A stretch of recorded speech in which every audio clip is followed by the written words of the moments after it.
This is James Helder. I'm in Rosehill ABC today. With me, I've got Lightning Lenny Daws. What's happening then, all right? How you doing, James? Good to see you again, mate. Good to see you. Do excuse the bell. Good to see you, Lenny. Yep, no, it's good to be back in and having another little tune up with you and letting people know what's going on. So it's good to get it out there. Last time we spoke was just ahead of your trip to Italy against Michele De Rocco for a version of the European title. We've seen the fight here. Could you talk to us a little bit and give us your response? Yeah, well, I felt I've done enough out there, outboxed him, caught him with the clean shots. And as you say, by two judges' scorecards, I was only 2 rounds down. We put him over in the last round. It wasn't counted as a knockdown, so we felt we'd done enough out there. Should it have been in a neutral country or even here, we would have definitely been lifting the title, yeah. Michele De Rocco, there was a bit of controversy, him being cut early in the fight in the second round. It was confirmed that a punch caused that. Can you confirm that for me? That's right. That was early on in the fight, round 2. I caught him with a left hook, and he got a cut. It was quite a big cut, and yeah, as you say, it stopped bleeding fairly quickly, and again, we just thought along down the fight it would worsen, and we could maybe pull a stoppage off here, but when we viewed it back on video footage, you can see that there was a different substance being put onto the cut, which obviously stuck it back together and stopped it from bleeding. And we viewed it many times, and you can see it's like a glue sort of paste that they was putting on this cut, yellow substance, and we need to look into this to see what they was using. Was it the man that was in the ring? Am I led to believe it was his trainer who was in the ring with him that put the substance on, or was it a third party? Was it the man actually who was coaching him on the night? No, it wasn't his coach. His coach was holding the pot, and he was passing it to his promoter. His promoter was getting up in his suit, and he was applying his paste. And yeah, as you say, you can view it back through the videos. You can see him doing it for 6 rounds, applying his paste. As you're saying, it worked for them, but we need to know what it is, because we felt like we've been cheated. Should the cut had worsened, we would be champion at the end of the day. So yeah, we need to find out what the answer is. Just a couple of points I want to raise with you. As a boxer, if someone's cut in the ring in that kind of fight, as a boxer, you would no doubt try to work on that area, wouldn't you, and throw punches toward the cut. Would that be the case? Well, yeah, it's a weakness, and once you see a cut, it lifts you a little bit. They know they're cut. They're not too sure how bad it is, so they can tend to panic a little bit. They're under pressure. But yeah, you tend to work the cut if you can, and just, yeah, carry on doing what you're doing, but it's another little something to aim for, you know. So it's just, unfortunately, they managed to stick it back, and he got through it, yeah. It's kind of changed the course of the fight a little bit, hasn't it, really? With that cut, I'm not saying what could have happened or would have happened, but it could have got worse, and if it was a punch that caused it, if it would have been stopped, you would have got the decision, wouldn't you? Well, that's right, yeah. As you say, if it's a punch and it gets stopped, it's, you know, you become the winner, and yeah, just unfortunately, it never went that way. The cut didn't worsen. It was, as you say, it was a very large cut anyway, and we was early on in the fight, so to get for another 10 rounds with a big cut would have been hard, but he kept out of the way, and as you say, whatever they put on it worked. Unfortunately, we felt like we've been cheated. On the night in Italy, you had Ian Burbage with you, also cutman Mick Williamson, who a lot of iPhone viewers will know is one of the country's top cuts people, cut specialist, if you like. What was his response on the night, if you could tell me, Lenny? Well, as you say, Mick's the best in the business, and once we see everything that was going on, and we've told Mick seems to have believed that it is a sort of glue that they have used. So again, we need to get answers back. And could you just repeat that because of the bell, just in case we didn't hear? Yeah, once we've sort of, because Mick's been in this game for a long time, once we explained it to him, he knew it was an illegal substance they used, and he was sort of saying, I think it may be a glue that they've used, you need to look into it. So that's coming from the best cutsman in the business. He knows his stuff, so we know that they've cheated. We need to get answers out of the Italians now, because we're after a rematch. Also, if a third party's gone into the ring, I was led to believe that, obviously, say your brother Luke was with you. I know he travels with all your fights and stuff. If he would have gone into the ring during the fight, or when the bell had gone for the interval between the rounds, would you have been disqualified? Am I right in thinking that? Well, the EBU rules are slightly different. You only have one person in the ring, one person outside the ring, and you have to take it in turns with the cutsman and trainer should you be cut. But yeah, as you say, we kept it to one inside, one outside. ROCCO had one inside, two outside, plus his promoter getting up, so he had three on the outside of the ring, which is against the rules. No one picked up on. And again, that needs to be looked into. We just felt that they broke too many rules and they just got away with it. So it's not on. The thing is, we were quite fortunate back home to see all this going on in ROCCO's corner because Italian TV were kind enough to show him every round and not show anything of yourself. So from our point of view, everyone kind of saw what happened and what was going on. Well, that's right. Yeah, being Italian telly, they're promoting him as much, and every interval between a round, it was on him, and you could see everything that was going on. I think from round 7, I think my stool collapsed. No one got to see that. I was having to stand. What do you mean your stool collapsed? The stool just collapsed after about round 7, I think it was. I sat down and the legs went on the stool. Come back, I've had to stand up. Come back round 8, I've had to stand up again. So every time you've gone back to the round, just to reiterate, you've had to stand in the corner? Yeah, for 2 rounds I had to stand. There was no chair passed in, and in the end my brother had to retrieve a chair from the audience just so I could sit down. You know, it was absolutely. That's absolutely unbelievable. It was an experience, but again, you know, these things at that level shouldn't be happening. You know, but you know, we was up against it, going there, and you know, we felt we'd done enough, performed well, and it went the other way. This is how boxing is, though. It's the thing, yeah. Let's talk about where we are now. Have you lodged anything, or your team lodged anything with the board, like Robert Smith? I know he does a good job for British boxers and stuff. What's going on? Well, we've sent a copy of the fight to Robert Smith. He's viewed it, and he sent the copy off to the EBU to view it and assess it because we want answers. So we're sending in an appeal to find out what they used, because obviously if it is an illegal substance, we would you know, have a rematch or have him stripped of the title, because, you know, boxers, cheaters just doesn't work. You know, you can't have cheaters in this game. We train so hard, why cheat? You know, it's not fair. So we feel that a rematch or have him stripped.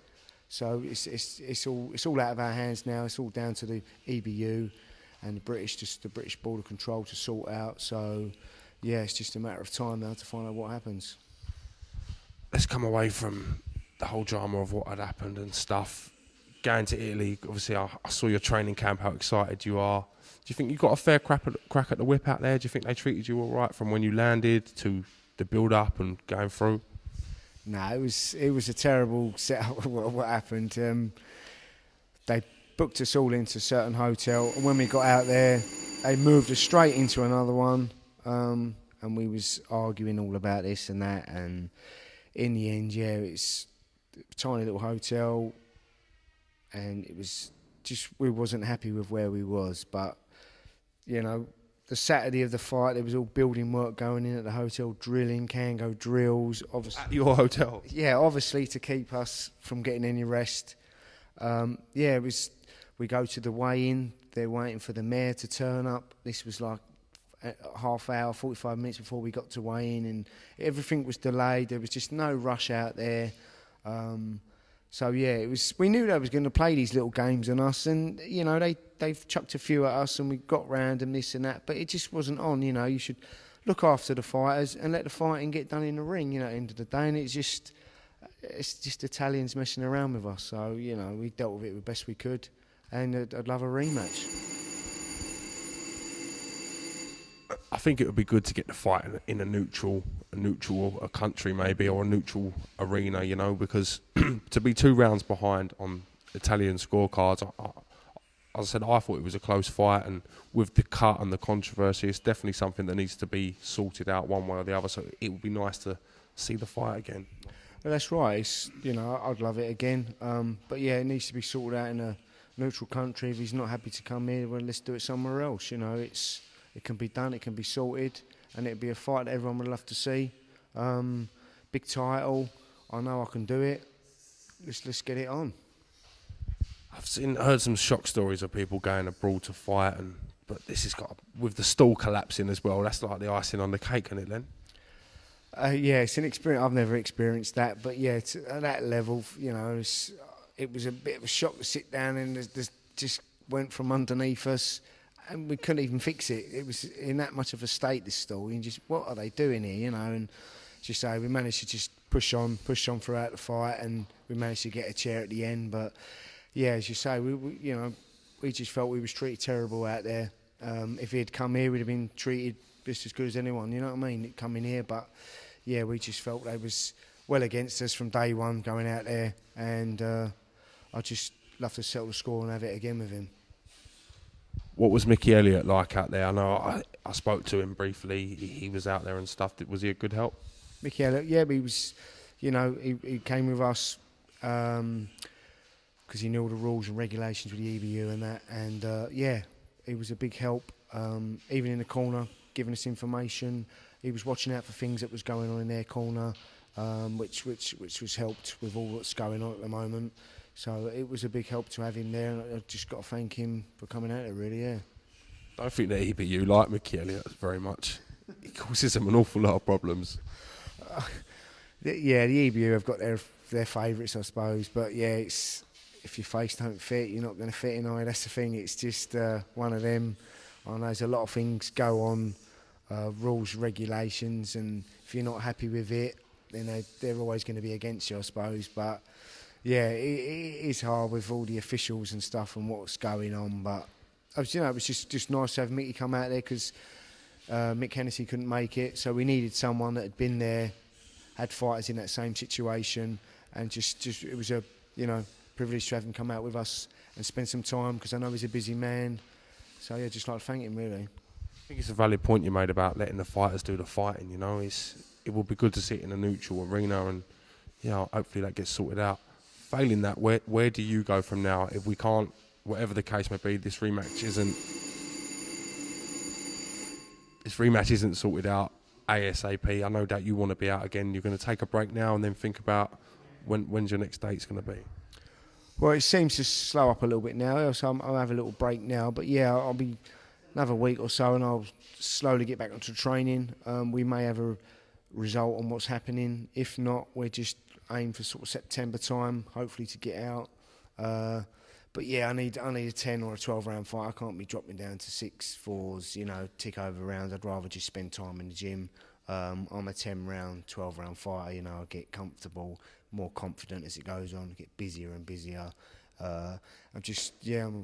It's time to start picking up these titles now. You know what I mean? I've been a pro a long time, experienced. I know I can deal with anyone. It's just getting the fights made. So I'm looking forward to it. Domestically, I think we've got Hamilton versus Anwar coming up. How do you see that one going? Interesting one. I feel Hamilton's boxed the better opponents. Otherwise, he's a bit... You just don't know what he's going to do at times, you know what I mean? He's a bit raw, novice-y, just throw shots from any angles, catch you off guard. It's a 50-50 fight, I'd say, yeah. I'm on the fence. It's very hard to say who's going to get that one, So it'll be one I'll be tuned in to watch. It should be an interesting fight. All right, Lenny. Well, listen, I want to thank you for giving me a little bit of your time today and answering my questions so honestly, mate. I hope everything goes all right with the decision. As I said, everyone saw the fight and stuff, and I know these things happen in boxing, but sometimes it's a hard thing to take, and I think you've dealt with it like a true gentleman. As I said, I haven't seen you on Twitter ranting or on Facebook crying or whatever. This is the first time anyone's got a chance to hear from you about it, and I thank you for giving us a bit of time. No, thanks James for coming down. As you say, I'm fine. As you say, I didn't feel I lost the fight. I know there's still better to come from me. It's just getting the fights made, and you're going to see the best Lenny Daws yet. You know what I mean? Later on in the year, definitely. Cheers. Yeah, no, thanks, James. Yeah, training hard. I'm ready, and I want one of these big titles now. So it's coming. What's going on with sponsors? Any sponsors are going on? Anything you can tell us about? No, I haven't had any sponsors from day one. So I'm looking for sponsorship to help me out, train to achieve and get to where I need to get to, because it can get hard at times financially. But yeah, if you can help me, it can help you to get there, achieve them dreams, becoming a world champion financially on the way, where you've got to do a bit of work here and there and miss a training session or whatever. But yeah, if there's anyone out there who wants to help us out, get in touch and we'll sort something out, definitely. Quite surprised that you haven't, anyone's not come behind you before and sponsored you in a certain way, because you're the first British champion to come from around here, the only amateur national champion. Yeah. You fought for a European title, do you know what I mean? And in many people's eyes, you won that title. So, as I said, I'm quite surprised no one's gone behind and gone, here, Lenny, dedicate everything you can do and do what you're doing, you know? No, a lot of people say I'm a bit too quiet at times, you know, you should be a bit more pushy. Someone says something, you need to jump on them a little bit. But I am who I am, I can't change myself, you know what I mean? I've probably had missed opportunities with sponsors and that, you've got to grab them at the time. But yeah, if there's anyone out there who can help us achieve my dream, please get in touch. I think it's just because you're very dedicated to your training, and you're not one of these people, I never see you out working the circuit, selling tickets, you're just very focused on what you do. I think maybe a commercial manager would do you better, you know what I mean? Someone to sort out all these little details for you, Len.